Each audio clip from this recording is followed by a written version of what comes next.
Bonjour à toutes et bonjour à tous et bienvenue à ce 8e TMA Talk de TMA France. Nous recevons aujourd'hui Emmanuelle Bonal, qui est directrice commerciale de la société Inbonis Rating, spécialiste de la notation crédit pour les PME. Bonjour Emmanuelle. Bonjour Stéphane, bonjour Frédéric, bonjour à toutes et à tous. Et nous recevons Frédéric Wilnowski, qui est médiateur national du crédit à la Banque de France. Bonjour et bienvenue Frédéric. Bonjour Stéphane, bonjour à tous. Avec vos expertises associées, nous allons aujourd'hui traiter de l'importance de la notation crédit dans le contexte du rebond. Et pour ma part, je suis Stéphane Roussier, je suis directeur général du cabinet SRF Conseil, qui est un cabinet spécialisé dans l'accompagnement opérationnel des dirigeants des entreprises en situation de difficulté. Je suis aussi le coordinateur national du collectif RTF, qui veut dire Restructuring Task Force, et je fais partie du bureau de TMA en France. Avant de nous lancer dans notre discussion, permettez-moi en quelques mots de rappeler à ceux de nos invités qui ne connaissent pas parfaitement encore, mais ça va venir, TMA en France et TMA dans le monde. L'acronyme TMA, ça veut dire Turnaround Management Association. C'est une association qui est née aux États-Unis il y a un peu plus de 20 ans et qui constitue aujourd'hui le réseau et l'association mondiale des professionnels de la restructuration, du restructuring. TMA réunit dans le monde 12 000 membres, qui figurent tous les métiers et toutes les pratiques du restructuring à travers le monde, aux États-Unis, en Asie, en Europe, et ce au travers de 52 bureaux, dont 12 bureaux en Europe, dont TMA France évidemment, qui est la plus jeune des entités de TMA en Europe. TMA France est une association à but non lucratif qui réunit plus d'une centaine de membres que sont les administrateurs judiciaires, les avocats des procédures, les spécialistes du conseil du chiffre et de l'accompagnement opérationnel, les banques judiciaires et fiduciaires, les fonds d'investissement, tous les acteurs du restructuring. Autant de professionnels engagés pour la prévention, la préservation et le retournement des PME et des ETI en France, ainsi que des filiales françaises, des groupes internationaux. Un mot encore sur la vie de TMA France, qui est activement accompagné par des partenaires prestigieux, comme Delville Management, qui est un spécialiste du management de transition, le cabinet Deloitte, qu'il est inutile de présenter, la banque de Lubac, idem, Mayday, qui est la plateforme web du retournement en France, et Facto France, qui sont les partenaires de TMA en France. Je voudrais enfin rappeler le site web de TMA, qui est france.org ou tma-france.org, les deux fonctionnent. Vous y trouverez toutes les informations et les très nombreuses actualités de TMA en France, en Europe et dans le monde.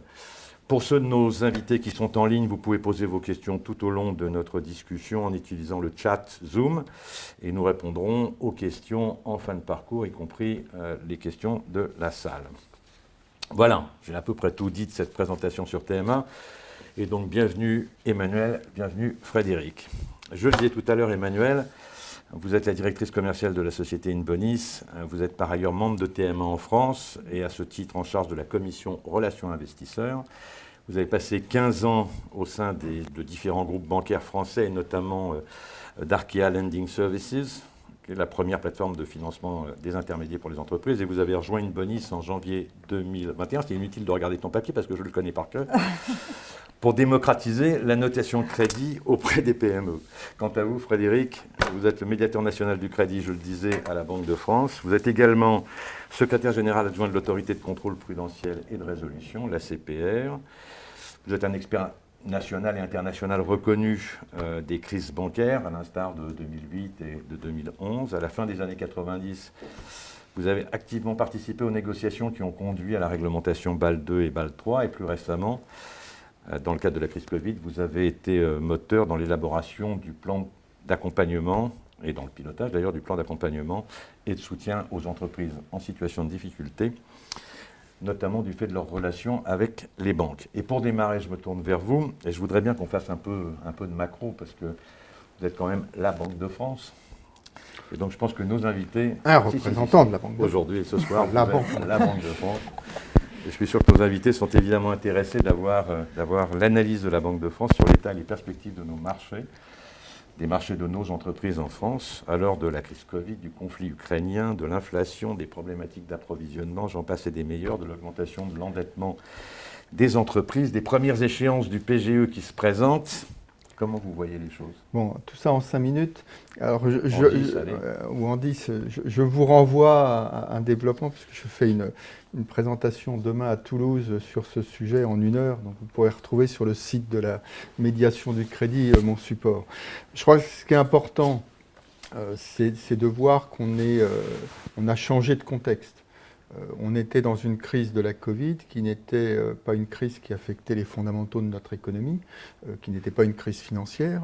Les entreprises sont entrées dans cette crise dans une bonne situation. Quand on regarde la situation des entreprises, fin 2019, on avait une augmentation des marges, on avait un renforcement de la structure financière, on avait un accès au crédit qui ne soulevait pas de difficultés. Et on avait par ailleurs des banques en très bonne situation. Donc on a eu un arrêt de l'économie qui a été décidé par l'État, et pour y faire face, c'est le quoi qu'il en coûte, c'est 240 milliards. Des subventions, à peu près 75 milliards, et le reste de l'endettement, par le décalage des échéances fiscales et sociales et la mise en place du PGE. Donc un endettement supplémentaire. Donc ça a permis aux entreprises de passer cette crise. Quand on regarde la situation des entreprises globalement, on voit qu'elle, en réalité, elle s'est améliorée en 2021, alors, en très grande partie grâce au soutien de l'État. On voit que la dette, effectivement, a augmenté, mais globalement, puisqu'on est dans le macro, on a une dette en 2020 qui a augmenté à peu près de un peu moins de 220 milliards, mais la trésorerie a augmenté de 205 milliards. La dette nette donc, a augmenté, mais beaucoup moins que ces chiffres globaux. En 2021, la dette a continué à augmenter, plus que la trésorerie, mais globalement, sur les 2 années, on a moins de 50 milliards d'augmentation de la dette nette, alors que c'était 50 milliards d'augmentation de la dette nette en 2019. Après, ce qui est important, c'était, quand on avait mis en place les dispositifs de sortie de crise Covid, c'était de traiter du cas par cas. Puisque derrière cette situation globale, il y a effectivement des entreprises qui vont bien, qui ont la capacité de rembourser, qui sont reparties une fois qu'on a libéré les activités. Par contre, il faut traiter les situations individuelles. D'où le plan d'accompagnement de sortie de crise qui consiste à passer du quoi qu'il en coûte au traitement individuel avec les conseillers départementaux à la sortie de crise, avec le dispositif qu'on a mis en place pour la restructuration des PGE, que ce soit dans les procédures amiables permettant de maintenir la garantie de l'État ou dans le cadre de la médiation du crédit. Donc ça, c'était quelque chose qui finalement se passait relativement bien avec ce besoin de gérer les situations individuelles. Puis le 24 février est arrivé. Alors ça avait commencé un petit peu avant avec les problèmes d'approvisionnement liés à la reprise dans l'ensemble des pays. Mais le conflit en Ukraine a changé la donne d'une certaine manière. Et là, on est par contre entré dans une crise économique. Une crise économique qui se manifeste, avec un effet sur la croissance, lié au fait qu'on a une augmentation des prix de l'énergie, une augmentation des prix des matières premières, une augmentation des prix des produits agricoles, et donc avec toute une série de conséquences sur les approvisionnements. On en est à parler de famine dans un certain nombre de pays, parce qu'il y a des pays qui pourront payer des prix supplémentaires, mais d'autres qui pourront pas payer. Donc on a ce contexte plus compliqué et avec un effet sur l'inflation. On était avant dans une perspective en disant on va revenir à un niveau d'inflation, objectif de la Banque Centrale Européenne, revenir à 2% quelque part en 2023. Bon, à une époque où on était avec des taux d'inflation envisagés de 3 ou 4% maximum.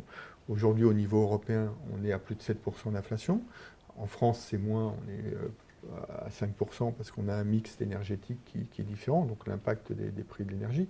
Mais on est dans un contexte inflationniste, poussé par l'augmentation des prix des matières premières, avec une difficulté, un arbitrage pour les entreprises, qui, comme je le disais, globalement étaient en bonne situation.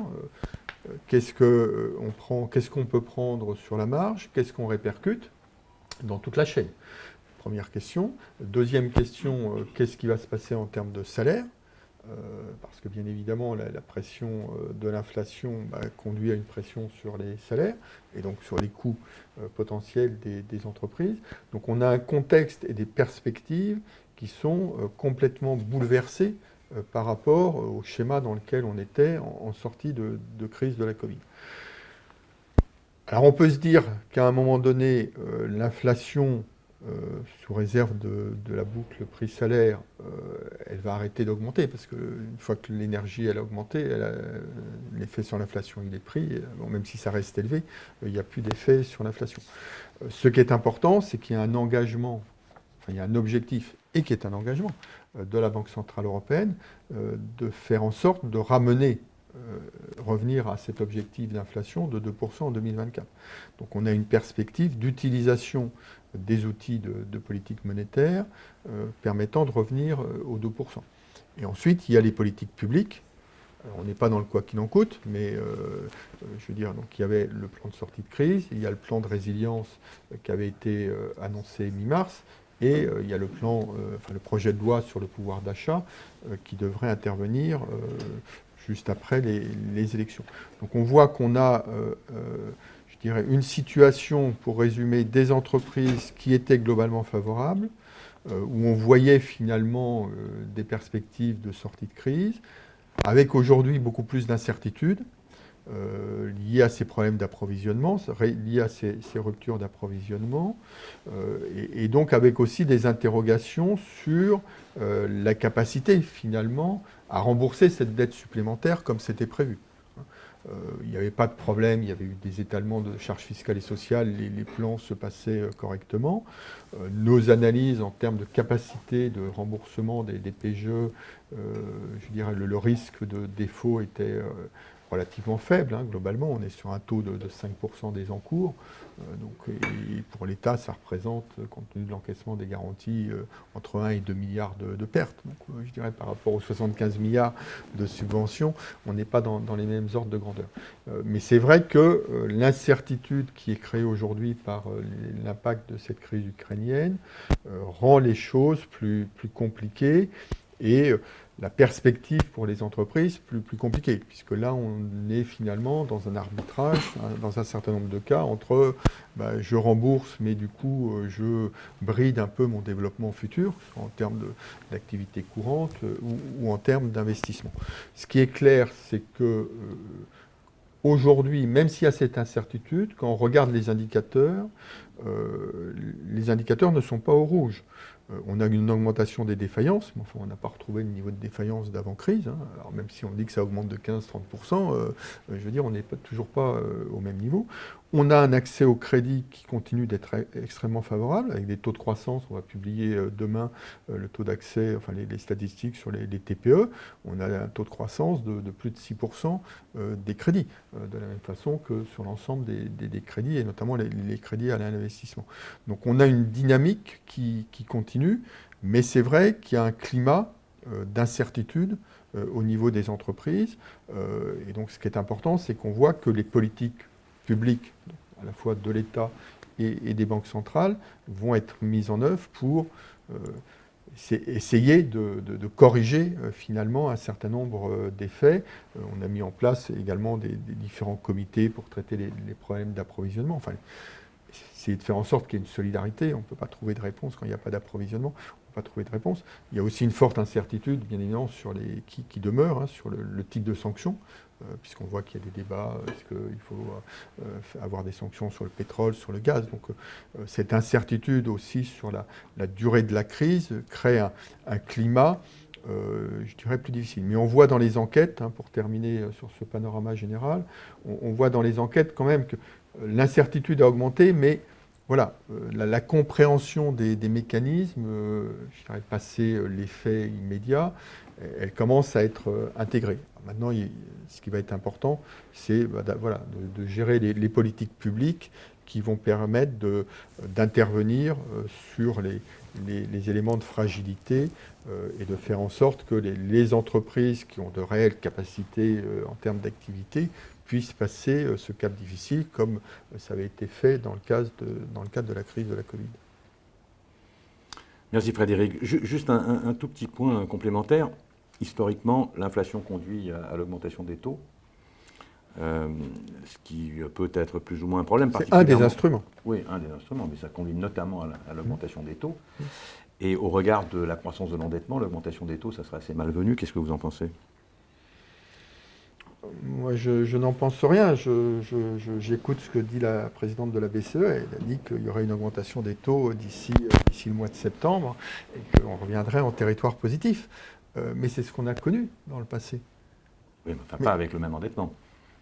Non, mais le niveau... On a connu avec le passé, sauf que là, on en a rajouté une...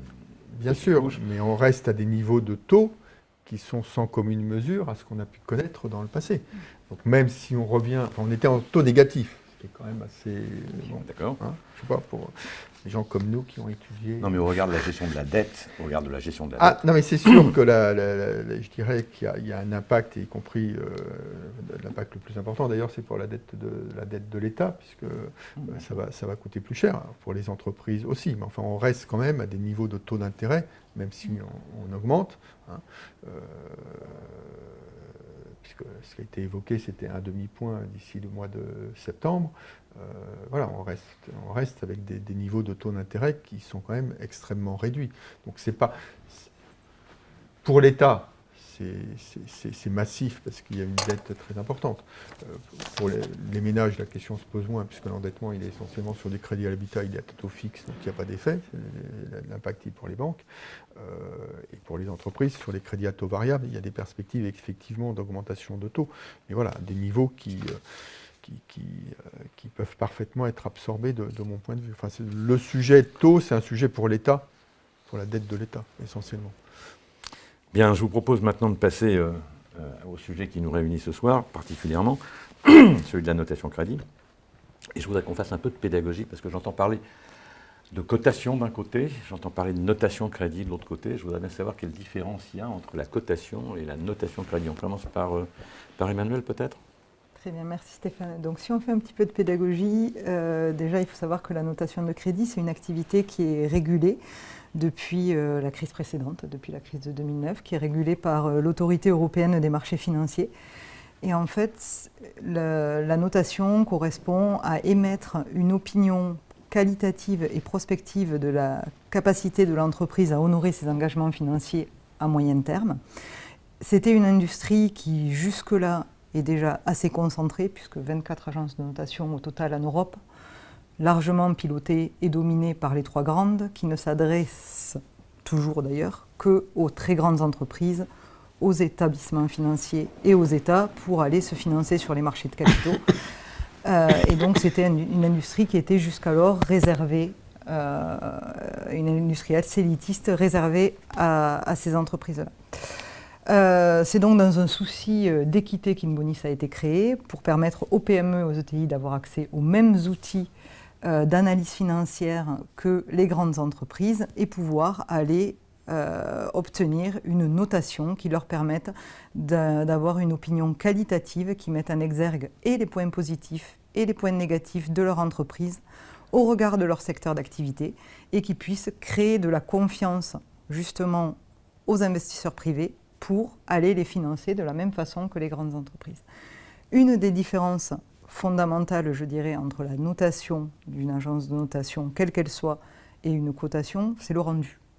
Parce que nous, en tant qu'agence de notation, je vous le disais, nous devons émettre des opinions qualitatives et donc les analystes doivent argumenter leur point de vue.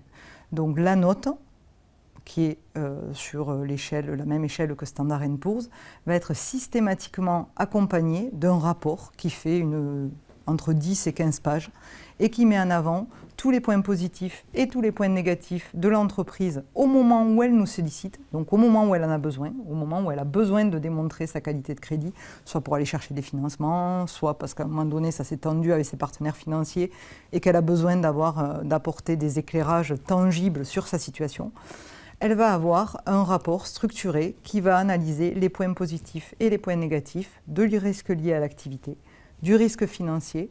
Une grosse partie de la notation, et ça c'est parce qu'on est inhérent aux PME et aux ETI, porte sur l'actionnariat et la gouvernance, parce que la façon dont est pilotée une entreprise, son dirigeant, sa stratégie, les hommes qui la composent, c'est fondamental. Et enfin, on fait un ajustement macro sur comment se comporte l'entreprise au niveau de sa zone d'achalandise, les relations du secteur avec les relations internationales, ce qui se passe aujourd'hui, qui permet de faire un ajustement de la note et de positionner cette entreprise-là au regard de l'ensemble de son secteur d'activité. Vu pour la notation, merci Emmanuel. Des observations, Frédéric ? Nous, on parle de cotation au niveau de la Banque de France, parce qu'on avait souhaité se démarquer de ce qu'était à l'origine la notation, même si la notation maintenant a changé un petit peu s'est élargie. Mais à l'origine, la notation, c'était la notation des émissions pour les entreprises pour accéder aux différents marchés financiers. Et donc, elle était sollicitée par l'entreprise. La cotation Banque de France, donc nous, on parle de cotation pour marquer cette différence et aussi pour marquer le fait qu'elle n'est pas sollicitée, puisque la Banque de France, elle cote toutes les entreprises qui dépassent un certain niveau de chiffre d'affaires. 750 000 € de chiffre d'affaires, elles sont cotées par la Banque de France. L'entreprise ne le demande pas. Donc on le fait, je dirais, pour 3 raisons. 1, pour fournir un élément puisque la cotation est fournie aux dirigeants et les banques déclarantes peuvent accéder à travers des fichiers FIBEN à la cotation des entreprises. Donc un instrument de dialogue pour les entreprises. C'est quelque chose qui est utilisé également en termes de supervision financière, puisque ça donne, je dirais, une photographie par un œil indépendant de la qualité de crédit des portefeuilles des banques, donc en complément de ce qu'elles-mêmes peuvent faire en termes de cotation interne. Et puis, c'est un outil qui sert au refinancement, puisque on a fait reconnaître la cotation des banques centrales de manière à ce que les créances dites privées soient éligibles au refinancement. Donc, il y a ce triple objectif pour la cotation.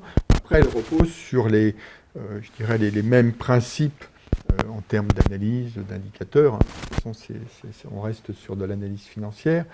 Alors, c'est vrai qu'on n'a pas, je dirais, ce rapport qualitatif, même si la cotation, quand on va la donner aux dirigeants, on peut expliquer les raisons. C'est pas un rapport écrit, mais on explique aux dirigeants la raison pour laquelle on arrive à telle ou telle cotation. En général, c'est quand on change la cotation. Quand elle est maintenue, la question ne se pose pas. Donc voilà, il y a une différence sémantique à l'origine. Bon, à l'arrivée, on parle de la même chose en réalité. Donc j'ai une entreprise qui fait plus de 750 000 € de chiffre d'affaires, j'ai donc une cotation Banque de France. Et alors à quoi ça me sert une notation, une bonus en plus ? Alors la notation in bonus, elle va servir justement à montrer la qualité de crédit au moment où l'entreprise la sollicite. Parce que, comme le disait Frédéric, la cotation Banque de France, elle est non sollicitée. Donc elle va intervenir dans un moment de la vie de l'entreprise à la main de la Banque de France, même si l'entreprise aujourd'hui a la possibilité effectivement je citerai un exemple tout à l'heure, d'aller rencontrer son conseiller Banque de France et de lui expliquer un changement structurel pour voir s'il y a lieu ou pas de modifier la cotation. Mais néanmoins, une entreprise qui aujourd'hui, je donne un exemple, va faire une augmentation de capital et derrière a besoin d'aller chercher des financements, ce n'est pas parce qu'elle aura fait son augmentation de capital qu'automatiquement la cotation Banque de France va être mise à jour. Or, s'il veut derrière aller chercher d'autres sources de financement, telles que des obligations relance ou autres, il a besoin de certifier d'une qualité minimale de crédit. Et le fait de faire appel à une agence de notation, ça va lui permettre de valider la qualité de crédit au moment où il va solliciter la notation. Je crois qu'on a bien compris, et tout ça c'est très clair. J'ai vu récemment que la Banque de France avait changé son échelle de cotation. C'est lié à l'apparition des agences de notation indépendantes ou pas? Non, quelles conséquences pour les entreprises? Non, c'est lié au fait que la cotation de la Banque de France est à la fois une agence reconnue, donc au titre des agences de notation, et également par la Banque Centrale Européenne au titre du refinancement. Et donc on doit respecter un certain nombre de critères, de principes. Et on avait une échelle de cotation qui n'était pas aussi fine que les échelles des agences. Donc l'idée, c'était d'enrichir notre échelle. Donc on avait 13 niveaux, on va passer à 22. Donc ça, c'est vraiment le premier objectif.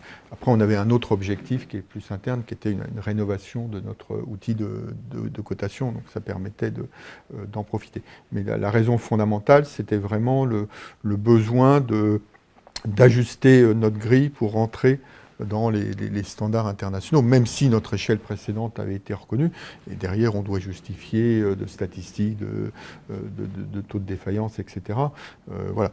Après, pour les entreprises, il y a eu un basculement, c'est-à-dire qu'il y a eu un transfert automatique de l'ancienne cotation vers la nouvelle, début janvier. C'est neutre pour l'entreprise. On les a avertis, mais je veux dire, ça ne change rien, puisqu'après, ce qui va compter, c'est la cotation qui est en train d'être faite. Alors effectivement, nous, on fait la cotation à réception des bilans. Ça s'étale dans le temps. Alors c'est complété, hein, on fait pas que. C'est la réception des bilans qui déclenche notre exercice de cotation. Après, c'est couplé avec des entretiens et des questionnaires. On l'a fait notamment de manière accrue dans le cadre de la crise de la Covid. On le refait également dans ce contexte, parce qu'en fait, notre cotation, c'est une analyse de la capacité de remboursement à 3 ans. Bon. Et donc quand on traverse que ce soit la crise de la Covid ou la crise ukrainienne, le bilan que l'on peut avoir, il n'est pas nécessairement représentatif de la situation et des perspectives de l'entreprise. Donc on a besoin de corriger, et ça reste, même s'il y a un outil, ça reste aussi une cotation à dire d'experts. Donc c'est enrichi par le dialogue que l'on a avec les dirigeants au travers des réunions ou des questionnaires. Voilà, donc vraiment c'était cet objectif-là. Et donc après, le dirigeant, cette année, il va être dans cette nouvelle grille. Mais en réalité, sur les premières cotations qu'on a pu avoir, il n'y a pas de mouvement majeur, donc ça restera relativement neutre pour la grande majorité des entreprises. Le seul changement important, auquel je suis très attaché, c'est que l'on va intégrer les comportements de paiement dans la notation. Ça, c'est indépendant de la révision de notre échelle. C'est une décision qui a été prise pour mettre un peu de pression sur les grandes entreprises, qu'elles respectent les délais de paiement, et donc des entreprises qui auraient des retards excessifs, après un dialogue, on est susceptible de dégrader leur cotation à ce titre-là, puisqu'en réalité c'est constitutif d'une trésorerie dont ils ne devraient pas disposer s'ils avaient réglé dans les temps. Ouais. Voilà, exactement. Je voudrais qu'on soit... il y a certainement pas mal de patrons de PME qui nous écoutent ce soir, et je voudrais qu'on soit très pratique pour eux. Et moi, je suis patron de PME. Dans quel cas et pourquoi faire? Je vais me tourner vers une Bonis. En quoi la notation, ça peut être un levier pour faire du business pour moi? Très bien, Stéphane. Donc déjà, je ne vais pas vous mentir, un patron de PME, il ne se lève jamais le matin en se disant « si j'allais me faire noter ».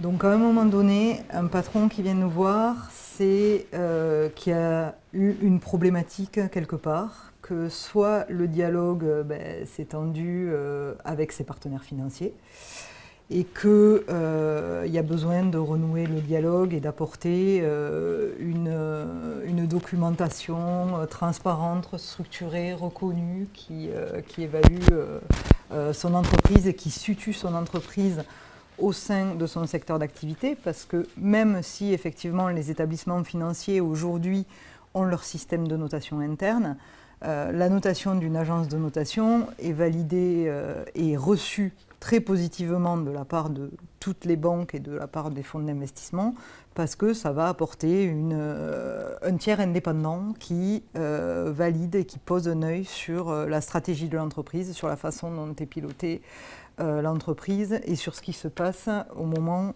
où l'entreprise le sollicite. Donc ça, c'est la première raison, c'est quand ça se tend. La deuxième raison, il y a eu, suite au Covid, après les PGE, un deuxième volet du plan de relance où là, c'était plus du quoi qu'il en coûte et où seules certaines entreprises ayant des projets de développement, par exemple, pouvaient y avoir accès, qui sont d'ailleurs, puisque ça a été prolongé jusqu'en décembre 2023, les prêts participatifs relance et les obligations relance, qui ont introduit pour la première fois la notion de notation et de cotation comme critères d'éligibilité et d'accès à ces dispositifs.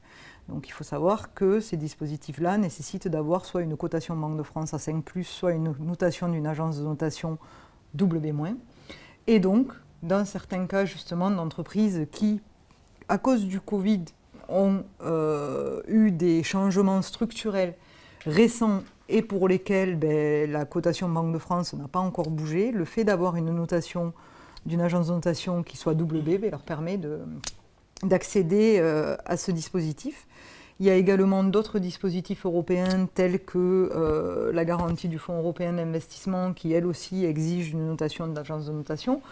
Donc du coup, en plus d'être de façon systématique valorisé positivement par les partenaires financiers, c'est également, dans certains programmes bien spécifiques, un critère d'éligibilité.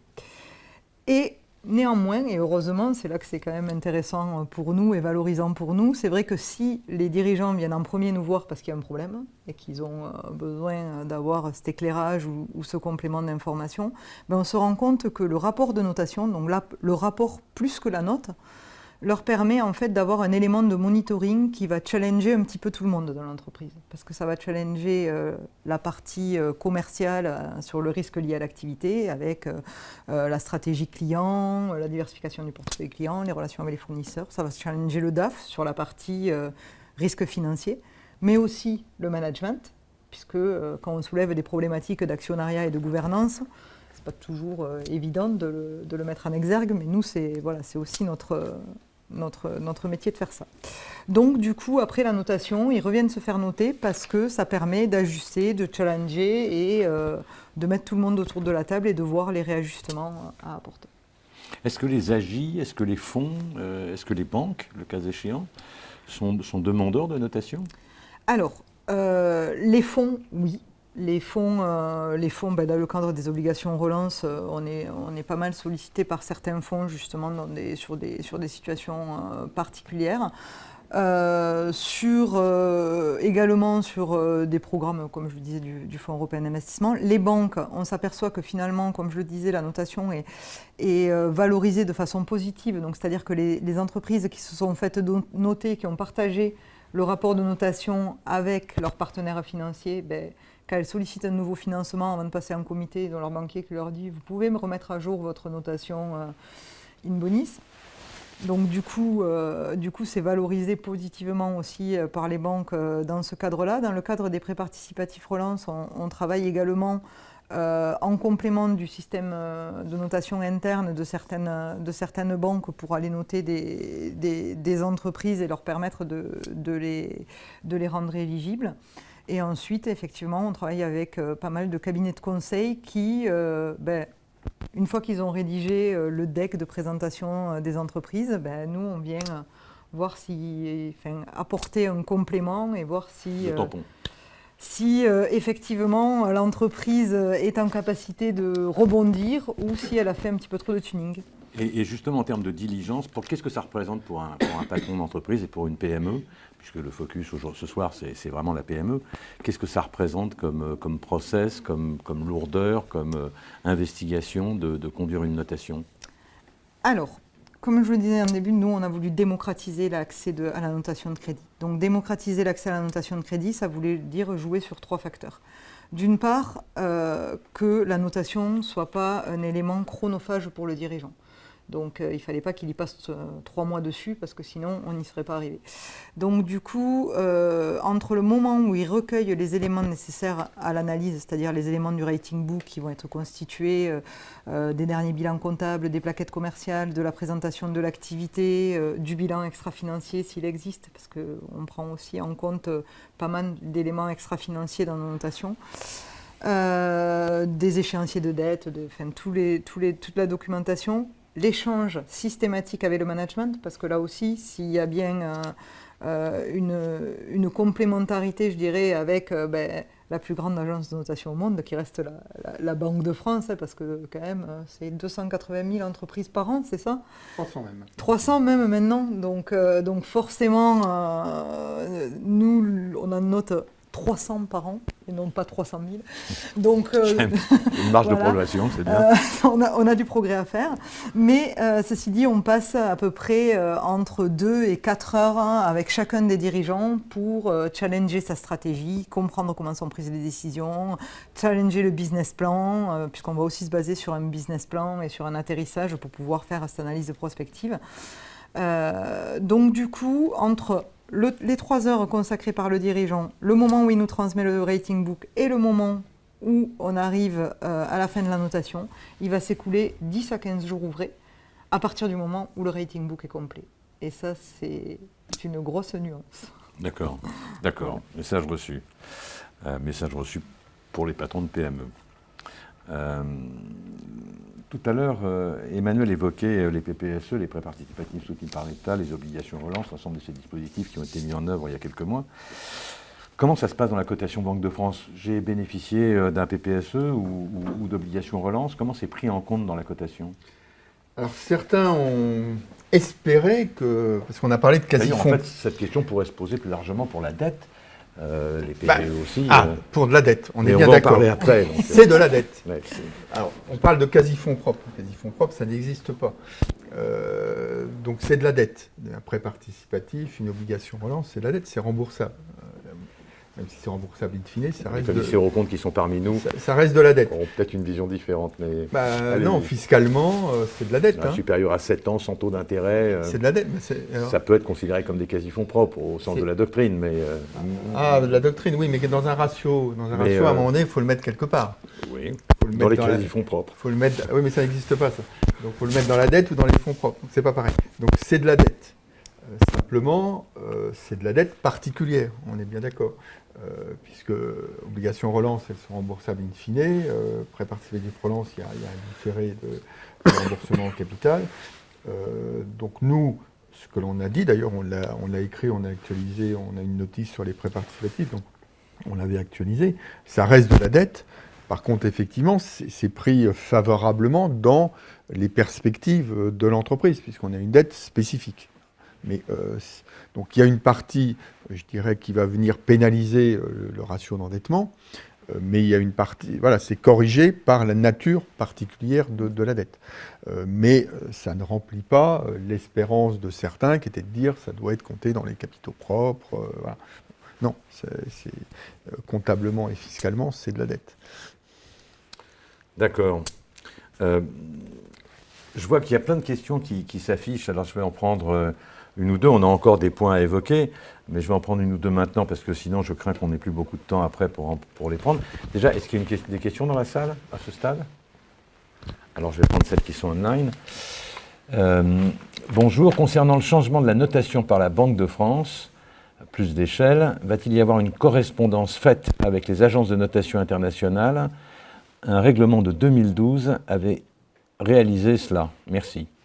Alors je dirais que c'est plus que le règlement de 2012 parce que c'est mis à jour annuellement par la Banque Centrale Européenne et que oui, il y a des échelles de correspondance qui sont faites entre toutes les agences de notation et on pourra peut-être même vous transmettre le lien après, je ne sais pas, mais il y a une table de correspondance. Je ne sais pas si elle a été mise à jour de la nouvelle grille, si elle est déjà, mais elle est mise à jour effectivement, oui. Elle existe. Elle a été mise à jour suite justement.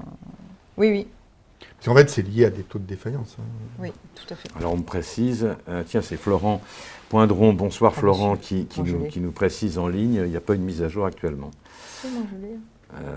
D'accord. Je vais prendre une autre question. Bonsoir à tous. Question pour les deux intervenants. Au regard de l'importance croissante que les critères ESG et RSE vont être amenés à jouer dans l'analyse crédit des banques dans les prochaines années, comment la Banque de France et comment InBoni s'intègrent-elles d'ores et déjà ou pas, et où projettent-elles d'intégrer, ces critères dans le travaux de cotation ou de notation?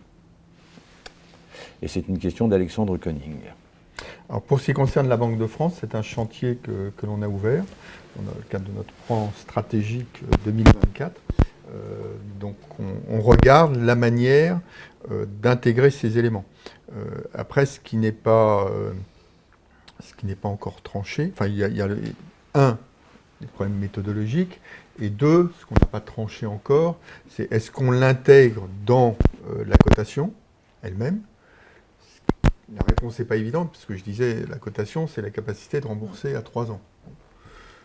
Intégrer des critères ESG dans une capacité de remboursement à 3 ans, voilà, il y a des problèmes méthodologiques qui se posent, quel est le lien avec les taux de défaillance, etc.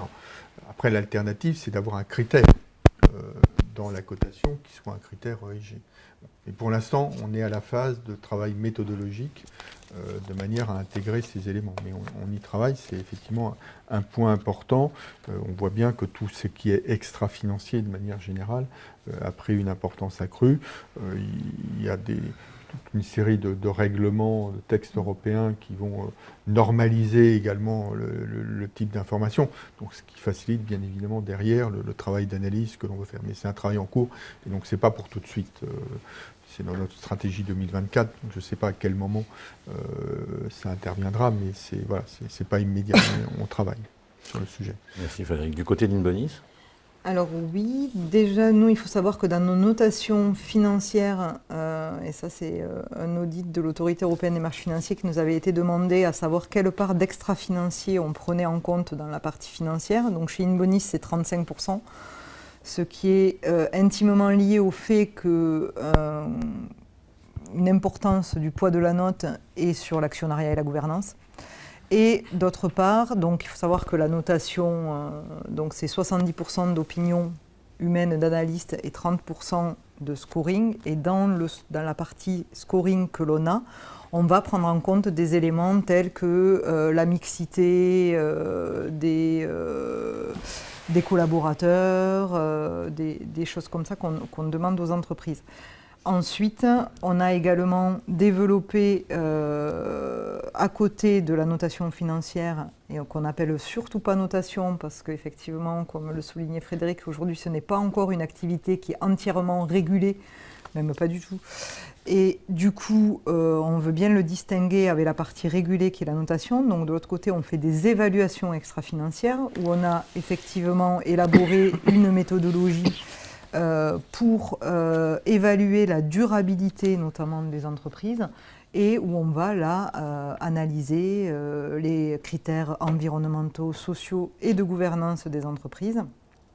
Et en ayant adapté ce modèle-là, toujours pareil, aux PME et aux ETI, avec des questionnaires adaptés par secteur d'activité, avec un entretien systématique là aussi avec l'entreprise, et pareil, avec un souci que ce soit le plus absorbable possible par les PME et les ETI, pour ne pas venir en rajouter une couche, mais pour pas non plus qu'elles se retrouvent exclues, notamment de certaines sources de financement, telles que le financement non bancaire qui a mis du temps à arriver sur les PME et les ETI.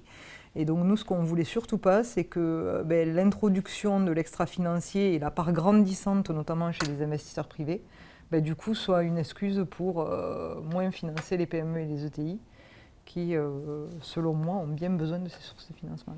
Clairement. Vous le savez, chez TMA, on s'intéresse particulièrement aux entreprises en difficulté et au rebond des entreprises.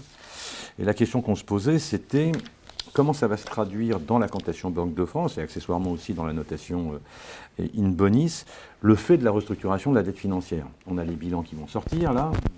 On est dans la période de sortie des bilans. On est aussi dans la période de début de remboursement des PGE. Il va y avoir, dans l'univers des entreprises en difficulté, ce n'est pas l'économie globale, mais dans notre domaine, dans notre centre d'intérêt, il va y avoir pas mal de renégociations, de procédures de conciliation qui vont s'ouvrir, etc., etc. Comment ça va être pris en compte ? J'imagine qu'il y a une vision là-dessus. Comment ça va être pris en compte dans la cotation Banque de France ? D'une part, la renégociation de la dette, et à commencer par celle du PGE. Il y a plus qu'une vision, il y a de la réglementation, donc il y a des contraintes. Le problème est le même, que ce soit du PGE ou de n'importe quel prêt, puisque le problème d'une restructuration, c'est qu'on ne respecte pas le contrat qui est prévu. Le contrat de prêt, il prévoit un échéancier de remboursement. À partir du moment où on le restructure, on ne respecte pas son contrat. Et donc la réglementation impose de considérer que la banque, qui avait un prêt normal, ça devient un prêt restructuré. Et en plus, en fonction de la restructuration et de la perte induite par cette restructuration, c'est ce qu'on appelle un prêt non performant ou un prêt en défaut. C'est-à-dire que la banque, elle est obligée de déclarer à la Banque de France que ce prêt, il est en défaut parce qu'il a été restructuré. Donc ça, c'est inévitable. Il y a eu beaucoup d'illusions qui ont été entretenues, il faudrait qu'on ne déclare pas en défaut. Non, il y a des textes qui l'imposent. On peut changer les textes européens, mais il faut être à plusieurs pour changer les textes européens. Donc ça, c'est automatique. Après, il y a comment on intègre ça dans la cotation Banque de France. D'abord, on ne cote que 300 000 entreprises, beaucoup, mais ce n'est pas toutes les entreprises. Et notamment, c'est très peu de très petites entreprises, puisqu'elles sont en dessous de 750 000 euros de chiffre d'affaires. Donc pour celles-là, de toute façon, il y a l'impact qui lui est automatique, le fait qu'il y a la déclaration de défaut. Par contre, il n'y a pas de conséquences sur la cotation Banque de France, puisqu'elles ne sont pas cotées. Ensuite, si une entreprise est cotée par la banque, et qu'il y a une déclaration de défaut, il y a deux cas de figure. Ou bien elle est dans un niveau de cotation qui permet de refinancer le crédit à la Banque Centrale Européenne, ce qu'on appelle une cote éligible. Dans ce cas-là, on est obligé, par la Banque Centrale Européenne, de dégrader la cote pour qu'elle ne soit plus éligible, puisque le papier ne sera pas accepté. En pratique, ça existera peu, puisque quelqu'un qui a besoin de restructurer, en pratique, il sera plutôt coté non éligible. Et donc là, en réalité, en pratique, il n'y aura souvent pas de conséquences. Parce que là, on n'est pas obligé de dégrader nécessairement. On va regarder la situation, les perspectives. Si la restructuration permet, c'est quand même l'objectif de la restructuration, de rétablir la situation, il n'y aura pas de raison fondamentale de dégrader la cotation. Donc la seule obligation, c'est quand la cote est favorable, en réalité, on est obligé de la rendre moins favorable. Mais c'est un cas de figure qui, en pratique, ne devrait pas exister. Donc ce débat est un faux débat, en réalité, où on se crée des peurs là où elles n'existent pas. Ce qui est vrai, par contre, c'est la première phase, c'est le fait que la banque est obligée de déclarer le défaut. Et c'est vrai qu'à partir du moment où une banque a déclaré une entreprise en défaut, c'est comme je le disais, elle n'a pas respecté son contrat. Et donc, si je vous prête 100 euros et que je vous dis non, je ne vais pas vous les rembourser, j'aurais peut-être du mal à vous prêter à nouveau 100 euros. La banque, elle va être dans la même situation.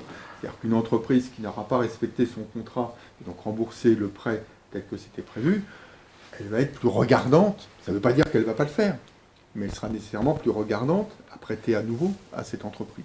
Donc cet effet-là, il existe. Par contre, sur l'effet cotation, il est a priori marginal. Il y a une question corollaire, merci Frédéric, mais il y a une question corollaire qui se pose, c'est puisque on a rendu techniquement obligatoire l'ouverture d'une conciliation pour renégocier les PGE supérieurs à 50 000 euros, cette conciliation, elle est perçue comment par la Banque de France ? Non, on n'a pas... Il n'y a pas de texte là, mais en l'occurrence, c'est une pratique de marché. Non. Ce qui a été fait à l'été 2021. Non, 21. Non, 20. 21, non, 21. L'été 2021. Oui, 21. C'est de permettre le maintien de la garantie de l'État lorsqu'on restructure un PGE dans le cadre d'une procédure de conciliation. C'est ça. Ce que l'on a fait ensuite, en début d'année, c'est de permettre la même chose quand on passe par la médiation du crédit. Et on a fait reconnaître la Banque de France comme étant équivalente, finalement, à ce que pourrait décider un juge. La différence, c'est que nous, on ne peut décider au niveau de la médiation que sur la restructuration des crédits bancaires, PGE et les autres crédits. On est d'ailleurs obligé, si on fait une restructuration de PGE, de restructurer l'ensemble des crédits bancaires, alors que la conciliation permettra de restructurer l'ensemble de l'endettement, les baux commerciaux, la dette fiscale et sociale, etc. Après, il y a effectivement une différence sur les PGE, c'est-à-dire qu'il y a une saisine directe de la médiation lorsque le PGE est de moins de 50 000 euros, ce qui fait quand même 60% des PGE au passage, c'est quand même pas négligeable.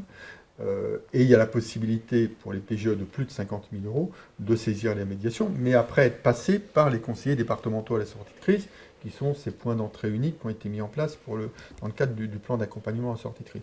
Donc le principe que l'on a souhaité avec ces plafonds, c'était de dire qu'effectivement, la voie naturelle pour une entreprise qui a un PGE de plus de 50 000 euros, c'est que souvent, elle aura d'autres problèmes. Parce que la trésorerie, elle est unique. Si je ne peux pas rembourser mon PGE, je ne peux pas rembourser d'autres types de dettes. Donc la voie naturelle, c'est effectivement la conciliation, qui permet de traiter l'ensemble. Mmh. Et alors, ça ne veut pas dire que, et d'ailleurs on en a, qu'on ne peut pas venir en médiation lorsqu'on a un PGE de plus de 50 000 euros, dès lors qu'on sera passé par le conseiller à la sortie de crise, qui lui est censé avoir la vision la plus large et qui va conseiller à l'entreprise en fonction de sa situation.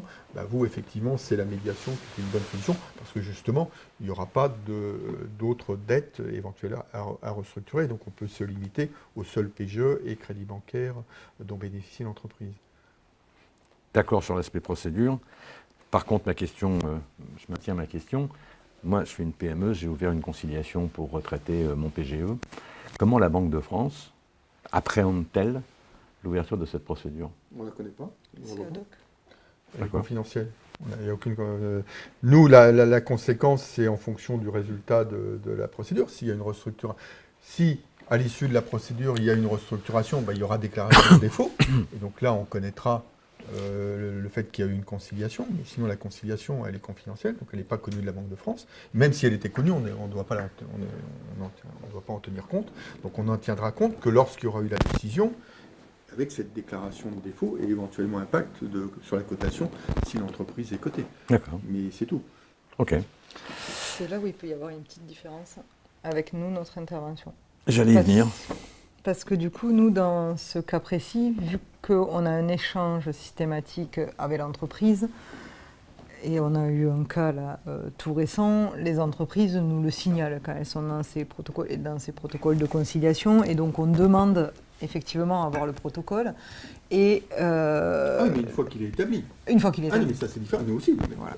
Là je parlais. Pour l'homologuer, et du coup, il faut qu'il soit homologué. Donc, nous, on peut le percevoir positivement, parce que la mise en place d'un protocole d'accord par tous les créanciers peut justement être un point positif pour l'entreprise, parce que ça veut dire que les créanciers lui font encore confiance.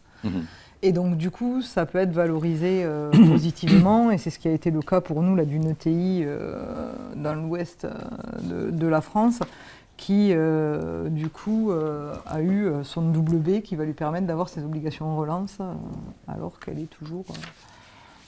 Le temps file et il est déjà 18h54, c'est-à-dire qu'on arrive plus très très loin du temps qui nous est imparti, 1 heure. Et je peux pas terminer, Frédéric, sans vous poser une question, puisque vous êtes le médiateur national du crédit aux entreprises.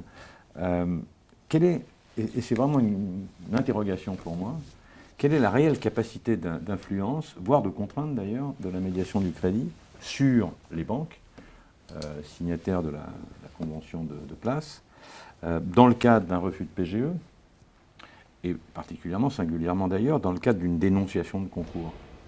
Alors c'est influence, puisqu'il n'y a pas de contrainte, il n'y a pas de droit au crédit, il y a un droit au compte en France, mais il n'y a pas de droit au crédit. Donc l'accord de place sur la médiation, qui a été mis en place à l'issue de la crise financière de 2008, c'est d'essayer de trouver un accord entre une entreprise qui a eu un refus de crédit ou une dénonciation de crédit existant et sa banque ou ses banquiers. Donc la médiation, elle crée 2 obligations.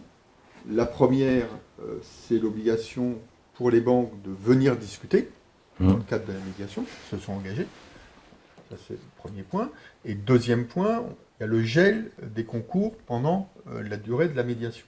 Après, comme il n'y a pas de droit au crédit, il faut trouver un accord. Donc c'est de l'influence. Et de manière plus précise, derrière l'influence, c'est la capacité qu'a la médiation de souvent mieux exposer le dossier auprès du banquier. Parce qu'en réalité, on est saisi à 85% par des TPE. Et quand je dis TPE, souvent moins de 5 personnes. Donc ce sont des personnes qui connaissent leur activité, commerçants, artisans, mais qui n'est pas habitué nécessairement à discuter avec son banquier, qui n'est pas forcément familier des concepts. Le banquier va lui parler de BFR, il sait ce qu'il a en caisse, BFR, il ne connaît pas forcément. Donc ça, il y a la capacité, des gens qui connaissent l'analyse financière, d'exposer le dossier. Mais ça reste de l'influence.